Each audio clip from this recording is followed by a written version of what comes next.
So in this episode of Project Curve, we're going to try and tidy up some of the loose ends on the bodywork. So we need to tidy up this corner here, finish off the grinding and the linishing, and finish off this edge here, and also finish what's going on behind there. I want to fill in the two holes, which you use if you've got off the left-hand drive, and the wipers go in a different position. I presume that's how they work. I also want to fill in the two gaps either side. Now, these are for fresh air, and they go into little vents on either side of the dash. Speaking to a few different people, they're not really worth it. You wind your window down for some fresh air, or you get a lot of water in here. It's difficult because you have to run a pipe down to here. I'm not going to have space for that because of intercooler, and the other side I'm not going to have space for that because of the air filter. So they're going to be a bit redundant. So best thing to do is take these 4 nuts out and then put a plate in. That's going to be my plan for there. And then we need to finish off this closing panel here. We had to put another corner in because I didn't do it right the first time, and then just finish off here. And then we're going to do things like continue the gutter along to down here, try and finish it off nice somehow with a little drop down, I expect. And then the same the other side, and then arches. Get the arches on, drill the holes, tap them in, and cut that piece off, finish that corner off nicely, put the latch in. I need to cut that hole out here for air to the intercooler, which I haven't fitted yet, and create a little bit more of a scoop to scoop some air around into where the air filter will be. Finish off this little section there, replicate this on that side, and finish off this corner. So there's much to do. We are going to start cutting some little plates out. There's some 4 holes from those old bolts in there to fill in as well. We're going to start maybe with the flitch panel, get those 2 big holes welded in, and then sort of work our way on each corner. Little itsy bits, but let's get on with it. It really is an incredible amount of work that goes into metalwork on cars. Obviously probably taking 2 or 3 times longer, but there's still a great amount of effort that I'm showing appreciation for in my hard work. Metal is so thin in places as well, but this is what we've done. We have welded in plate behind this plate here that closes in the scuttle panel and the closing panel behind, because there's a big gap that goes inside. So we put one plate, welded it, grounded it back, and then shaped another plate here that brings the scuttle edge in and connects the A panel onto there, so rainwater can just run down. Well, that's the outside, that's the wheel well. I extended the gutter there so that the rain doesn't fall and just end up back into the down here, just sitting in and rusting. So obviously it'll fall down here. I don't need an extended full gutter. The other side I might extend just a little further just to miss the horn, but that's all. I was thinking about trying to extend it all the way down to here, but it just seemed more work than necessary. And we've also filled the plate in there and filled in the, it doesn't look that pretty, but it's alright, the hole for the fresh air. So I was going to try and sort of shape it, and I noticed there'd been some very thin metal here. So in the end I just cut a square, and we'll probably just do the other side. So cut a square and then weld a square in. So we've done that. And then for this bit here, if you remember before, it wasn't like that. So I made a little card template like we did the other side. And then we've welded in a plate there that runs and joins it all in, sort of ties it in at the top there to our plate, which the this sits on, and then just runs along there. It looks better, it's much stronger, much happy with that. Looks nice and neat. That sort of matches the other side. So on this side, I just need to close off this section here, continue it along, and do the same on that corner, closing section, and fill in that. And then the 2 holes on the top. And then there's loads of other stuff to do. We'll get to that in time. But this corner is essentially finished. Anyway, that's it for tonight. Time for un glass of vino. So with fresh eyes and a fresh morning, fresh eyes I mean my eyes aren't burning out of my skull from hay fever. I realise what a terrible job we've done there in the dark with my burning eyes. It dips in, it's probably worse than it was when I started. But you know, all good. Max can fix that. His magic. I've decided not to fill in these holes, weld them up. It's just going to create potential more bodywork problems, and I found 2 blanks, so winning. We need to try and button up this front end and get it ready for bodywork. So we're going to get the grill and we're going to cut the holes, drill the holes for the rivnuts for the grill. We're going to weld up all the bits that I've cut, and we're going to make sure this is twisted in its right position for the bonnet, make sure that fits, and then weld all that up. Maybe weld another support in that goes down there, just because of the way it's obviously had to have so much cut out of it. Yeah, then cut the holes. We got this seam behind to weld up. We've got the arches to drill holes in and riv nut. And then these vents, big vents to be put in. So we've been putting that off, but I've got to get on with it at some point. Might as well do that today. So let's just hit lots of time lapses, I think, this morning and today. We're running out of time to get this done for paint, so just crack on.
So that's the, you've just seen the holes put on the front for the front grille. And now we're just working on the last bits of welding before we put the arches on. So we're adding a little gutter on both sides. So it just consists of 11mm high, 5mm round the side, so 16mm bit of plate strip. Cut, bent, sliced a few times for this front edge, and then welded from underneath. And then obviously the cuts you have to weld on, or weld shut. So there's a little bit of fettling just on the end, that last corner, just to make that clean and tidy, but it's pretty much in as I want it, so pretty pleased with that. It'll add some strength and just help, you know, with the weather just not pouring straight in on all the electrics and everything. It's going to get wet, but aesthetically it also looks pleasing. So let's, in time lapse, do the other side.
Added welds and much of grinding and more welds. Obviously nothing fits now, so that's great.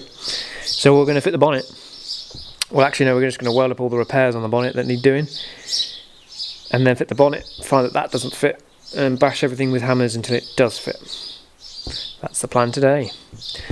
So the bonnet, a few more things got cut out. It all fitted just fine. It's only one of these badges I got, so I don't want to damage that, as it's already pretty broken as it is, as you can see. I've got a piece missing there, and quite a significant piece missing there. Got some serious rippling going on there, and another crack down here to deal with.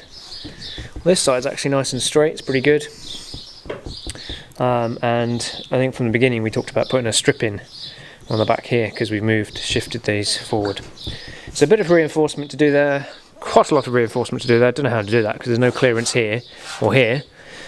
So I might just, I don't know what I'm going to do actually. I might put a piece of plate behind here, because actually they don't kind of touch. Well, they should touch, I suppose. I might just weld that straight to the bonnet. That'll do fine. Clearance at the top there, fix there, strength there. We can take this off because I'm not using that, and then we'll add the bonnet pin, see if it shuts, and then look at where we're going to drill holes for the little strap things that go there and there somewhere. So let's do that. Let's fix that up. It was fixed up, and then I made a load of holes in it, so unhole it.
So here I am just hacking away at the work I was actually quite proud of, all finished. Perfect. So we sort of end capped those sections. I was quite pleased with how they looked. Hook the hinges on, forgot I hadn't made clearance for the gutters, so I've just done that. And then instantly it hit this, which I sort of partially predicted, but the bushes are going to have to become solid mounted, definitely both sides. We'll have to make a little block with a thread on it, or a pin coming up. There's just too much movement, and it's pulling back on the bush, and that's pulling away from the wing and stuff. It's just going to rub and cause clearance issues, etc. Anyway, so that'll have to go solid. It's not an issue, but I'll have to go solid. Well, it is an issue, but I'll have to do that. Now we're just chopping away. I think this whole section here is going to have to go to make proper clearance for all this and all the pipe work. It just doesn't clear. Yes, we'll reduce some rigidity in there, but so be it. We'll have to just slice there, slice along the back side, and some nice welding and linishing to waste. Never mind.